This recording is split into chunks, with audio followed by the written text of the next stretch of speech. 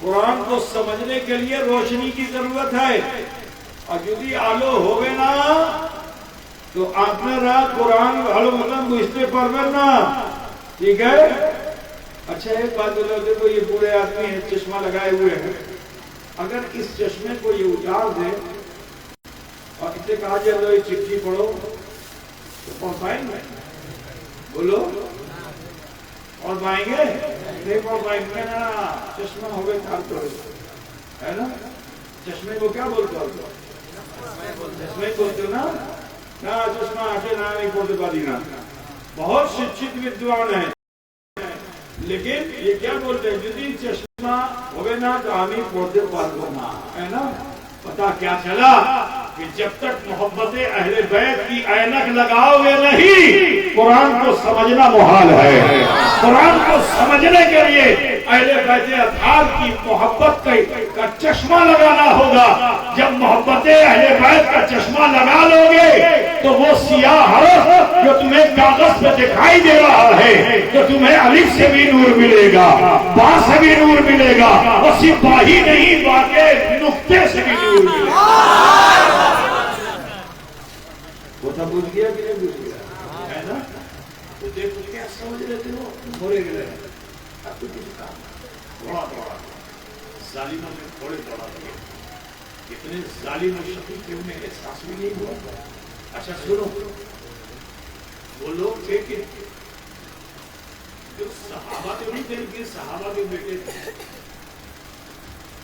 میدان کربلا میں 22,000 کے لشکر جنرال میں کچھ تو ایسے تھے کہ جو صحابہ کے بیٹے تھے اور ایسے جلیل القدر صحابی کہ جنہوں نے جنگ احد میں حضور کی طرف آنے والا کوئی چیز ہوتا تو اسے اپنے ڈھال پہ روکتے اور پھر اپنے کمان سے تیر چلاتے اور وہ تیر کوئی اور نہیں رسول پاک نے دیتے پیچھے کھڑے ہو کر کے نکال کر کے ترکش سے تیر دیتے اور فرماتے کہ ارم یا ساتھ خدا کا ابھی ہوگی کہ اے ساتھ تیر چلاتے چلے جاؤ تو پہ میرے ماں باپ قربان ہو جائے ذرا سوچو کہ باپ ایسا کہ جس پہ نبی اپنے ماں باپ کو قربان کر رہے ہیں اور بیٹا ایسا کہ کربلا کی سرزمین پہ کٹے پیسے کے لیے دولت زمین جائیداد کے لیے اس کی آنکھوں میں موتیا بند ہو گیا اچھا کسی کی آنکھ میں اگر موتیا بند ہو جائے تو چشمہ بھی اگر لگائے ہوئے ہو تو دیکھ پائے گا موتیا بند سمجھتے ہو